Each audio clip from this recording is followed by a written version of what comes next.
Did you know that the first person to call Jesus the Son of God wasn't a priest or disciple, but a Roman soldier? His name was lost to history, but his words echo through time. A centurion, hardened by countless battles and executions.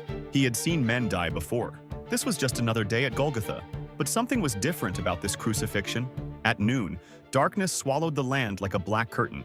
The earth trembled beneath his feet. This condemned man wasn't cursing his executioners. He was forgiving them. He comforted a dying thief beside him. The centurion watched as Jesus cried out in anguish, then spoke his final words, "It is finished." In that moment, this pagan soldier saw what Israel's religious leaders refused to see.